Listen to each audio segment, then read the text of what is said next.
Hey everyone, welcome to my channel. In this video, we will review a Raspberry Pi laptop by the name Crow Pi2.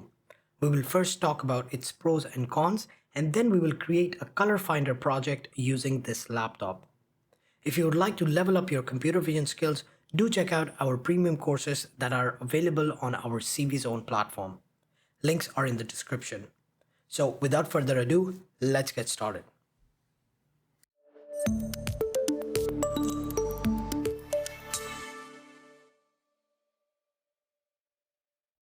So what we have here is the CrowPi version number 2, and as you can see, it is a kind of a laptop and has this extendable keyboard, and it is detachable. You can take it out, you can add it on.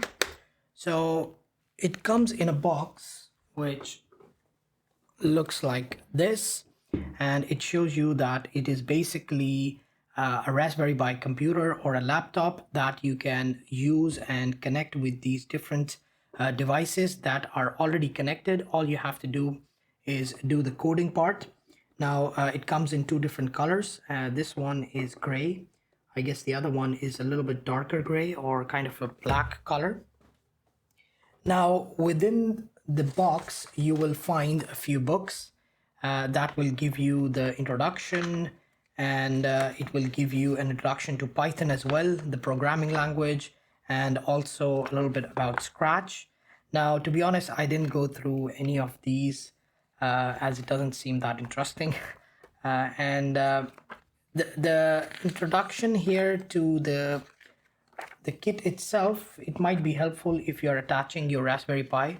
The one that they sent me, by the way, this was sent to me by the company Crow, and they produce these CrowPi kits. So they sent me this for a review. Now they sent me the deluxe version, I believe, which has a lot of sensors and it includes the Raspberry Pi. Otherwise you will have to go through the installation of how you can attach the Raspberry Pi. Right now it already has the Pi. You can see on the side, this is where the Raspberry Pi is. So that is the idea, and then you have this kind of a template where they actually show you all the things that come with this kit. So based on what kit did you buy, you will get something similar to that, and the exact same thing, they have it in their software as well. They have a very specific software where you can go and learn. They have written all about that in their booklet, and as you can see, this is basically that software. You can go and learn different coding examples. They have given a lot of different examples to learn. Now all of this is mentioned in a lot of other videos I have seen online, so I'm not going to go through all of that. I will show you some of the things that actually come with it. So here you can see you have motor, you have some jumper cables, some headers, stepper motor. Again, all of this will depend on which kits did you purchase, and these are different sensors. They have connectors, and these are quite useful if you're learning let's say Arduino or Raspberry Pi for the first time. But if you have some experience, you probably have some of these lying around in your home, so you might not need all of them. Now if you open up the laptop, you will see that we have our keyboard, and the keyboard is detachable. You can remove it.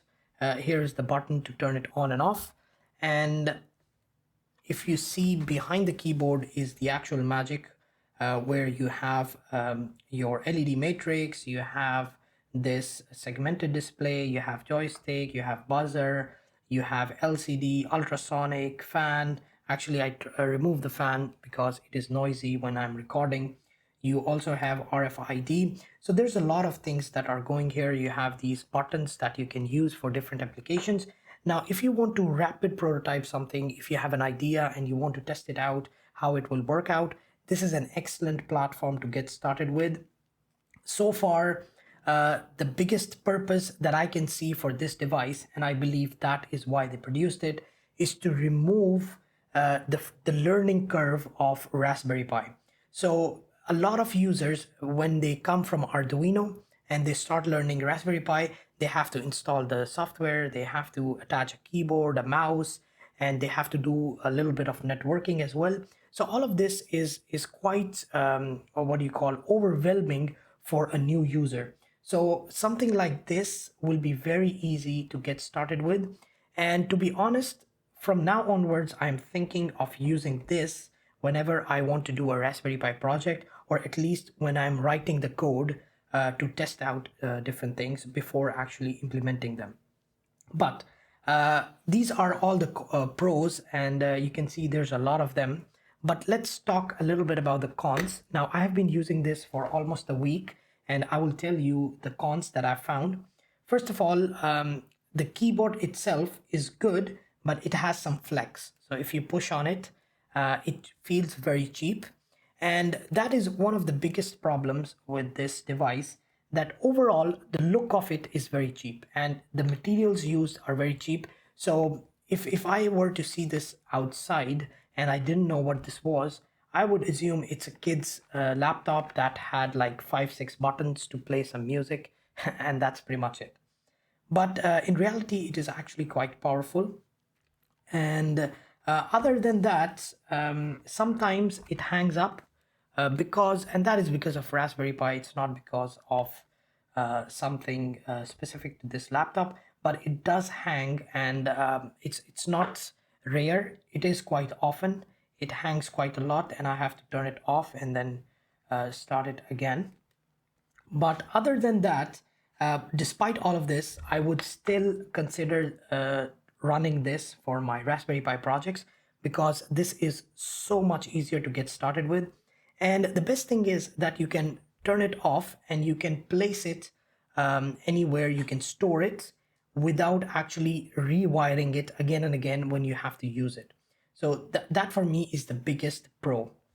So because whenever I have to use Raspberry Pi, I have to connect an LCD screen, a mouse, a keyboard. I have to make sure that Raspberry Pi is not moving around, going here and there. Another con is the price. So the price is quite steep.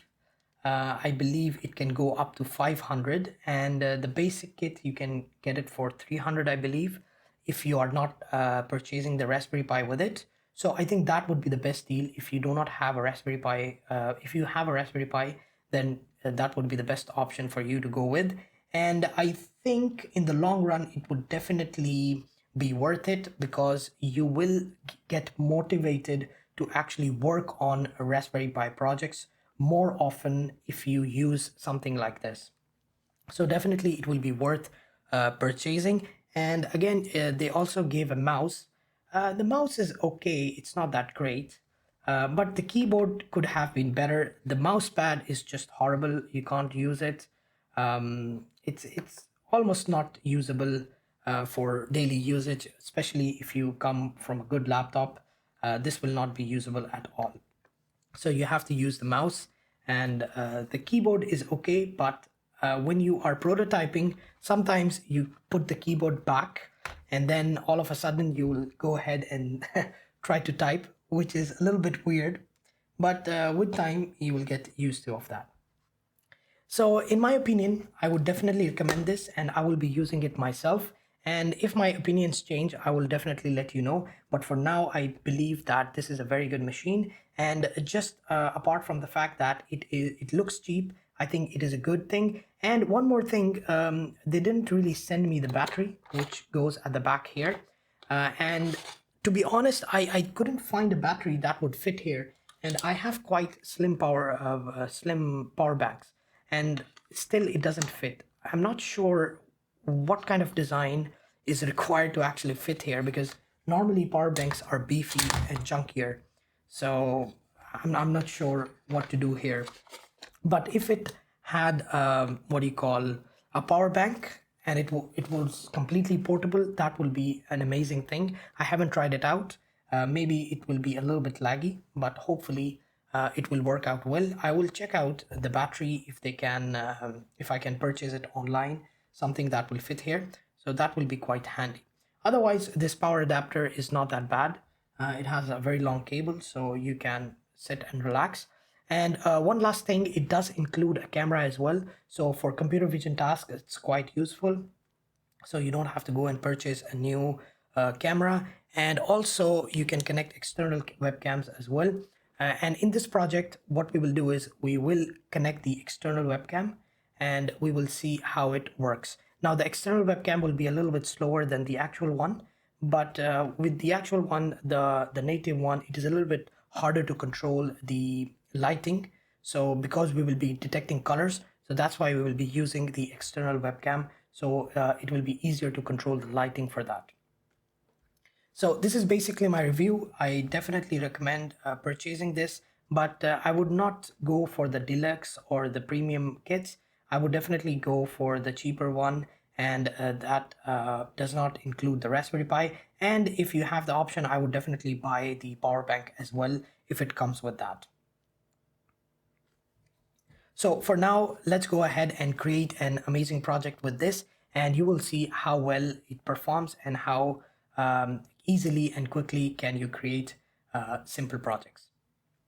So here we have opened up the Dhoni editor, and what we have done is we have created a color finder project.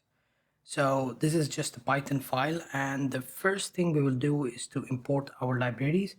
Now for the libraries, of course, you have to install using the terminal. For OpenCV, you can write pip3 install OpenCV Python, and then for NumPy, it will automatically install NumPy with it, and the rest of the libraries, they are already installed, so you don't have to install them manually. Okay, so let's go ahead and start up with our webcam first. So what we will do is we will import CV2. Actually, let's make it a little bit bigger so it's easier to see, and we can make this bigger. Okay, so now what we will do is we will write import CV2, and then we are going to add in our camera object. So we will simply write cap equals CV2 dot video capture, and we are going to capture ID number 0. Now, if you are using the main camera, then it might be ID number 0, might be ID number 1 if you have attached multiple cameras. So right now I'm using 2 cameras.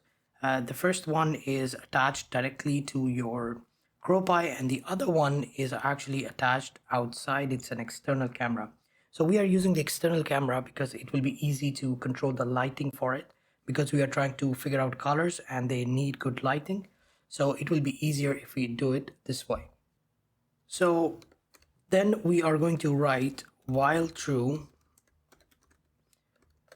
we are going to get in our image equals cap.read. The first parameter is the success. We are going to ignore that. And then we will simply write cv2.imshow, and we will give it a name. Let's call it image. And then we are going to write img, and then we will go down and write cv2.waitKey, and we will give in 1 millisecond delay. So this is basically the basic code for our webcam, and it should work by default. So let's go ahead and run it. So if we press the run button, it should open up the webcam, and there you go. So this is the webcam image. So if I bring in my hand, it works. Now I'm using an external webcam, so it will be a little bit slower than the default webcam, the one that is on the CrowPi. But we are using this again for the lighting purposes. Otherwise, we would use the one attached to the CrowPi. So what we will do is we will bring in some objects. So for example, this is red color. Then we have green and blue and so on. This one is orange. So we will try to find the colors, and based on that, we will try to get their RGB values. So the average RGB value, and we will also display the color on our LED matrix. Now let's go ahead and stop this. Now the second part, what we have to do is we will go step by step, and what we can do is we can get the average color first of all, and once we get the average color, then we will go on to the hardware side. So first of all, we are going to crop our image. Now, the cropping is not compulsory, but if you crop the region, then it's easier to detect the color because you're not detecting it for the whole image, you're detecting it for a very specific region. So what we will do is we will define here, we will define crop image, and we are going to write img, and then we will give in an offset. So here what we will do is, first of all, we will get the height, the width, and the channels by writing image.shape. So we want to know the width and the height of the current image so that we know how much to crop. So we will use just a single value, and based on that value it will just shrink down the region. So what do I mean by that? Let's find out. So here what we will do is we are going to write cv2 dot rectangle, and we will write that we want to draw a rectangle on the image. Now we are drawing this so that the user knows where to put the color, where to put the object, and it will be also easier for us to know which region are we detecting. So here we will give in the offset value, and then again offset. So for example, if we want an offset of 50, then the starting position of x and the width and the height will be 50-50. So this will be the starting position, and the ending position will be width minus offset and the height minus offset, the total height of the image. And then we will give it a color. So let's give it purple. So we'll put 200, 0, and 200. And then we are going to give it a thickness. Let's give it 3. So we can write here that we want to crop our image. So we will write here crop image, and then we will write img. So, and we need to give an offset. So let's say we are giving the offset of 100. So this will draw this rectangle. So let's go ahead and test it out. There you go. So now we are getting a rectangle, and we can see the offset is 100 from each side. So whatever color we want to find, we can find it over here. So we can have different values. If you want it square, you can have different values for the width and the height for the offset. But for now, we will just keep it constant, and that is what we will use. Okay, so we need to return something, and what we will return is the actual image. So we now know that our values, our concept is correct for the rectangle, for the cropping. So now we will crop the image. So we will write here image crop. Actually, let's crop it before we draw on it, otherwise it will show the edges. So image crop equals image, and then because it is just a matrix, we need to define from where to where do we need the matrix. So we need the matrix starting from offset. So this is the height value. Then the last value will be height minus offset.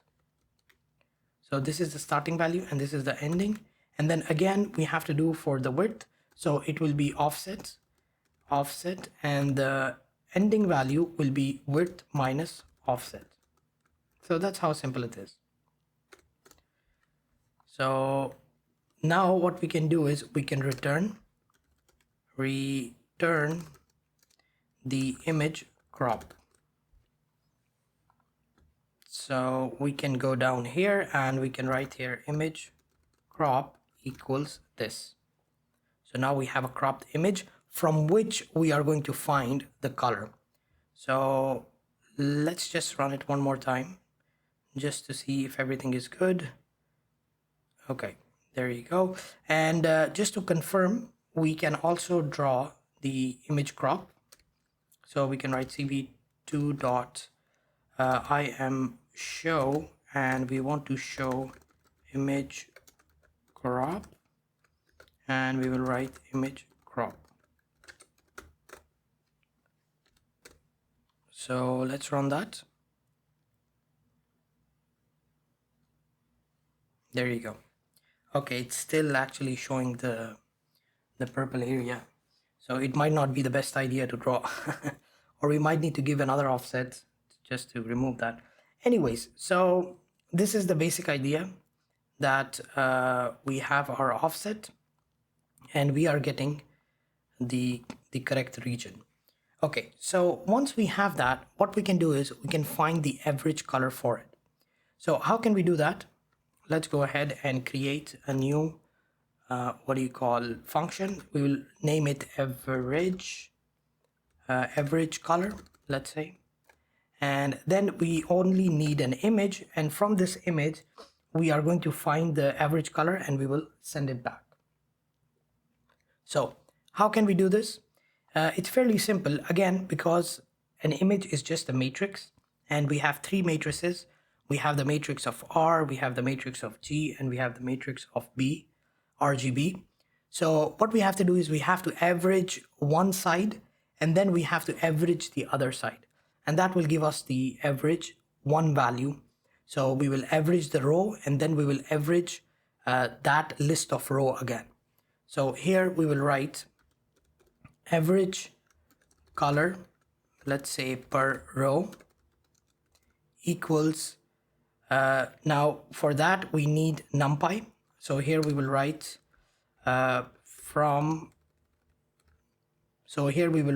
import NumPy as NP, and then we will go down and we will write NP dot average, and then we will give in our image and we want the axis to be 0. So we will keep the axis same when we are doing the average. Now this is the first average and then we need to average again, and that will give us the average values. That's how simple it is. But this time we will average this new list or this new matrix. So average color per row, we are going to average that, and that will give us the average color. There you go. So that is good now, but the values are basically floating values because we are doing some average, we are doing some maths. So what we need to do is we need to convert it into integer. So we can write here my color equals, we can write integer of average color at 0. Actually the first value, because we are using RGB for our LED matrix and OpenCV uses BGR. So here we will first write the R, which is 2, because we need to send these values later on to our LED matrix. So that's why we are going to use this. So we will copy this and paste it twice. We'll close the brackets and we'll put here 1 and we'll put here 0. So this will be R, this will be G, and this will be B. So let's go down, and what we can do is we can return my color. So this will give us the average color. So let's go down, and over here, actually let's push it down a little bit. Okay, after we crop the image, we want to find the average for it. So what we will do is we will simply write that my color, let's write the C capital, my color equals, we are going to write average color and we will give in image crop. So it will do the average of our image crop. So that is the basic idea. And what we can do is we can check out, so print my color, and that will give us the color that we have as the average. So let's run that.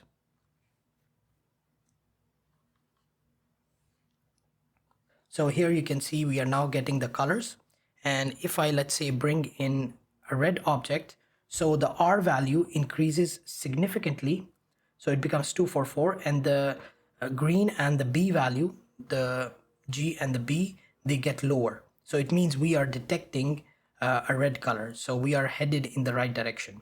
So that is pretty good. And then if we put in, let's say, let me try to get that part. So this is a cloth. I'm not sure if this will work properly. Let's try that. So again, yeah, the green actually increases, but this is the color is not very prominent, so it's very light. Let me try the blue. Yeah, here you can see the blue on the right hand side. The last value is increased a lot, so that's why we are getting this color. So this is good. Now what we can do is next we can actually move on to the hardware side. So now that we have these values, what we can do is we can print out the values on our LCD, and then we can actually show the real color on the matrix display.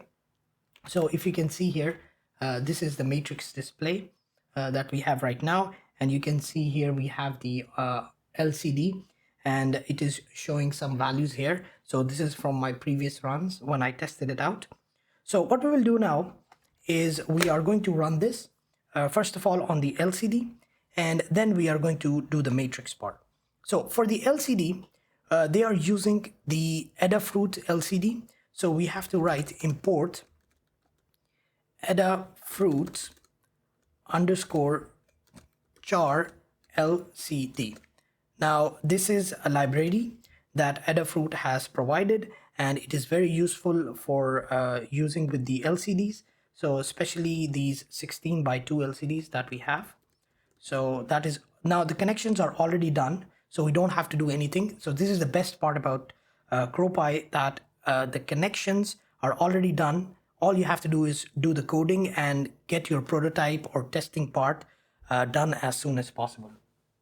So this is excellent. And then what we will do is once we import this, we have to give in the values for it, or let's say the initializations for it. So we will write here LCD equals, and we will write LCD dot Adafruit underscore char LCD backpack, and then we have to give in an address. So here I have made a mistake. It is backpack, and we will give in the address. So the address will be, this is the hex value. So we will write 0x21. So that's our address. So let me check it again for any spelling mistakes. Adafruit underscore LCD backpack. So hopefully this will be fine. And then what we will do is we will turn on the backlight of the LCD. So we will write here LCD dot set underscore backlight, and we are going to give it a value of 0. Now normally 0 means turn off, but in this case it means turn on. So this will turn on the backlight.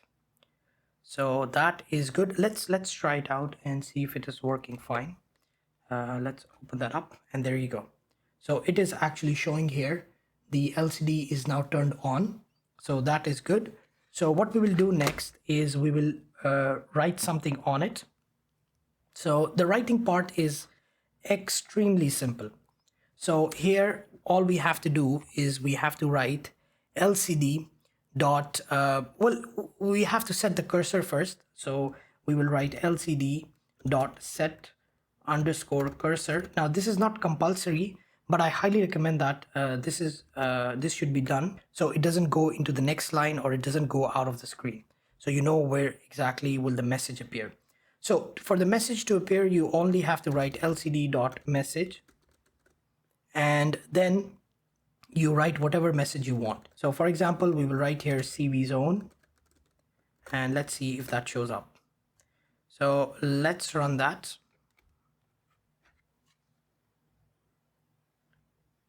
We will wait, and there you go. So now it shows CV zone. So let me actually bring it to the camera so you can see. Let's put it in focus. Oh, this will be hard. Okay, there you go.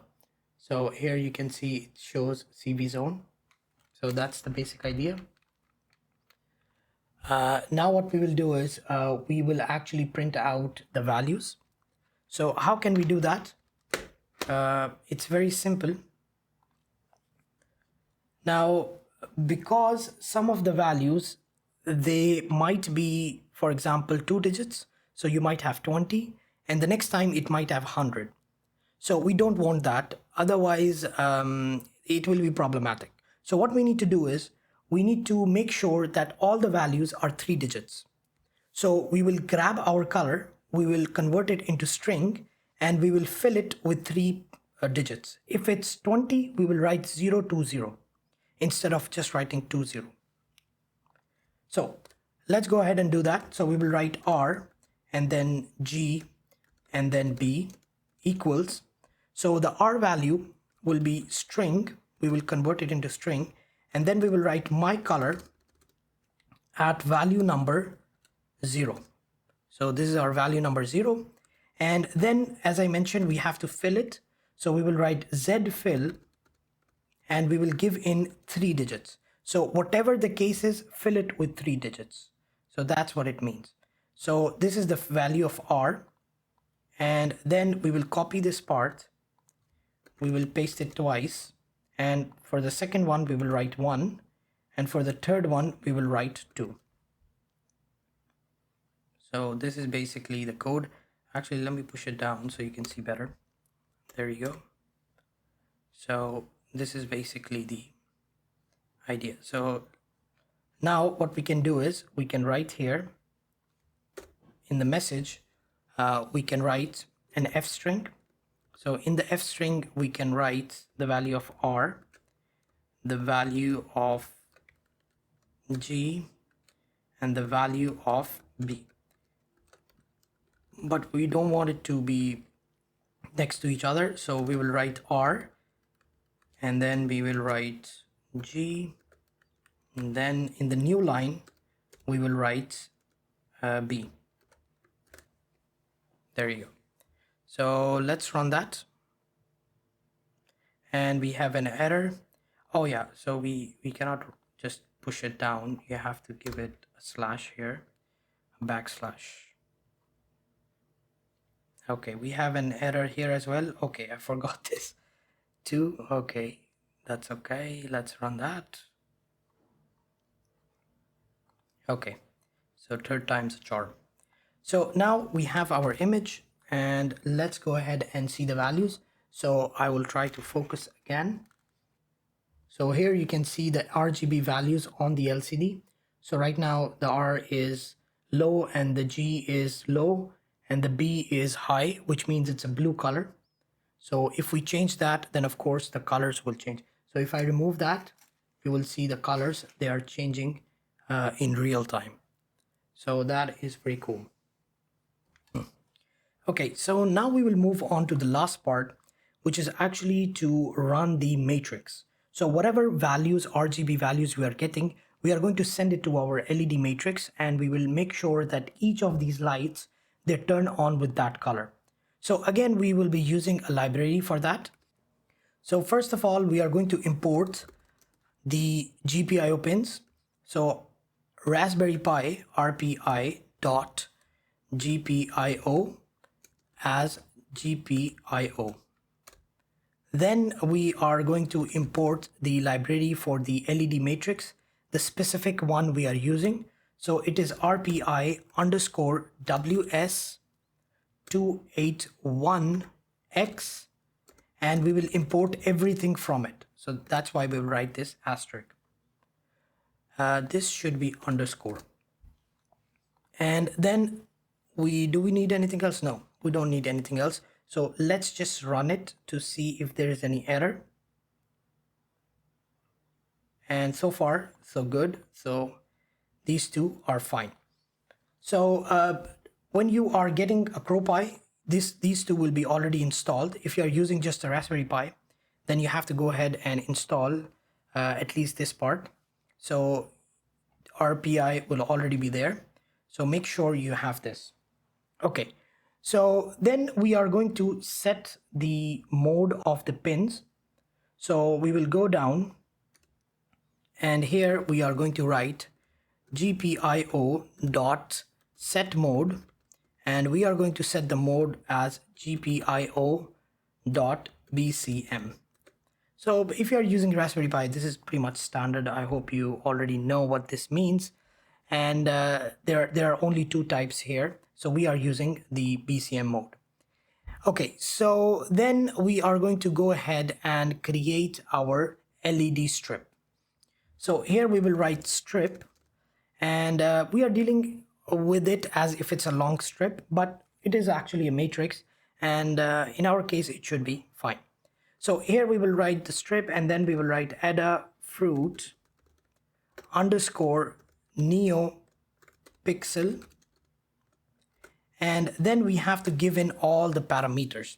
Now the parameters, they are a lot, so we need to give in all the parameters that we have. Now what we can do is we can go to our learning part, and in Python, if we go to our LCD here, not the LCD, my bad, in the pixel part, where was it? RGB LED distance or RGB LED. You can use any of these. So let's just go at the end, and this is the code. Let's just copy that and paste it here. And if you go up, so these are the settings. So here you can see LED strip configuration. So we will copy all of that. LED strip configuration. So if you don't want to do that, you can find the code on our website as well, so you can get it from there. So these are the configurations. So we will go back. Yeah, sure, we want to save it, and we will go to the home, and over here above this we are going to paste them. So these are all the configurations: LED count, pin, frequency, DMA, brightness, inverts, channel, and all that. So now we need to add it here. We can write it, or we can just go back and do the lazy thing. So we will go back there, and for the LED, there you go. So this is the whole line. We can copy it, and if we go back to our home and we go here, we can just paste it here. There you go. LED count, LED pin, LED frequency, and all that. So there you go. You can see all of this. So now that we have this ready, what we can do next is we can change the color for this. But what we will do is we'll put it in a function like we did before. So we will call it wipe. So in the examples, they call it wipe. That's why we are calling it wipe. Otherwise, you can call it whatever you want. They have a function here called wipe. So that's why we are calling it wipe as well. So let's just copy this function. We will copy this, and we will go to home, and we'll go to home, and we'll press this, and there you go. So if we paste this, so what this does is that first of all, it will take in the strip object, and then it requires a color. So what color do you want the matrix to turn to? And then it will give a wait for milliseconds. So this is by default 50. We will keep it at 50. And then simply it goes through all the pixel values, all the strip values, and then it converts each one of them one by one to that color. And at the end, it just displays. So this is how simple it is. So if we go down now, and here, where did we do? Okay, after the message, let's say, we are going to write this down. So we will write wipe, and then we will write our strip, and then we will give in my color. So my color is basically not actually a color, so it has to be an actual color. It is just 3 values, so we need to convert it.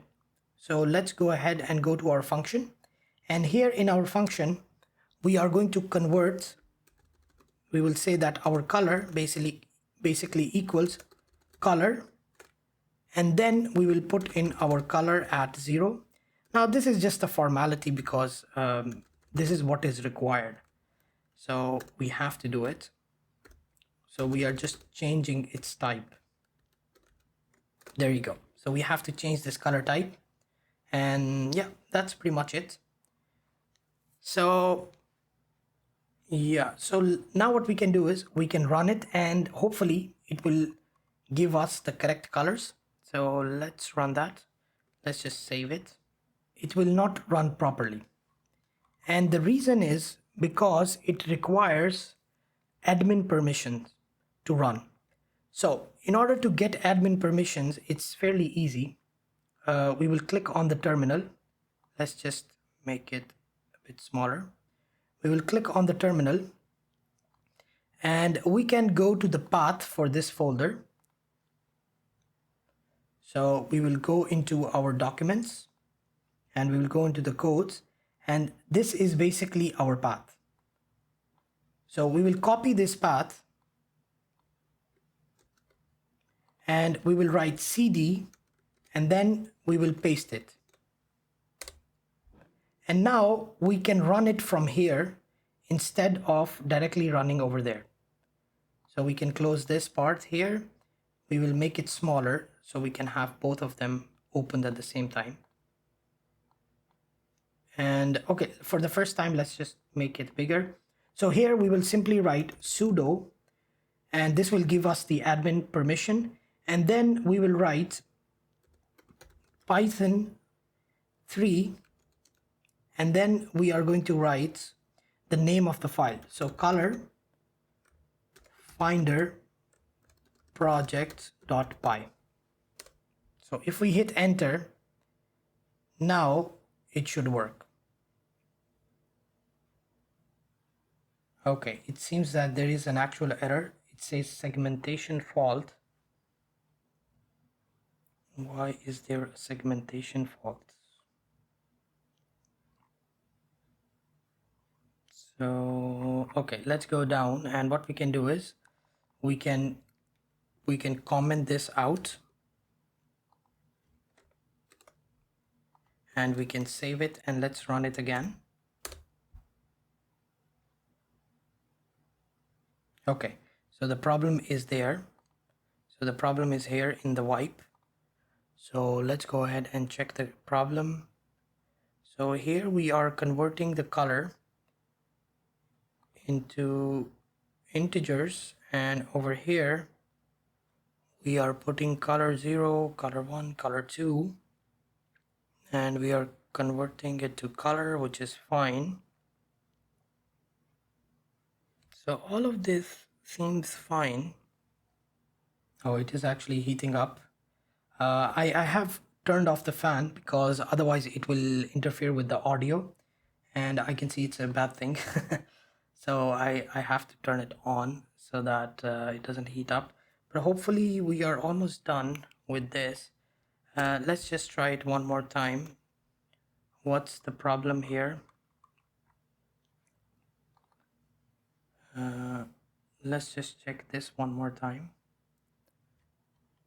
So we have LED count, LED pin, LED frequency, LED DMA, LED inverter, brightness, and LED channels. Yeah, everything seems fine, and it shouldn't be a spacing issue here. But let's just try it again.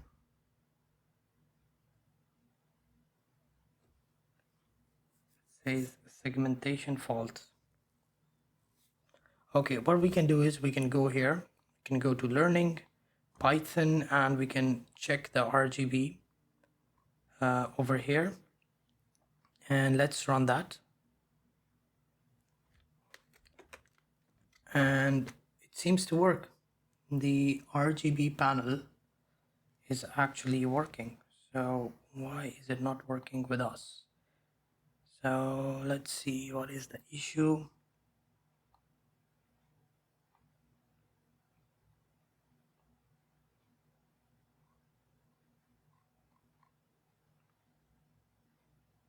Oh, okay, yes, I forgot this part. So we have to write strip.begin. My bad. So let's go back, and over here, once we declare it, we have to write strip.begin. That's why it is not working properly. Okay, let's go back and let's run it before it blows up.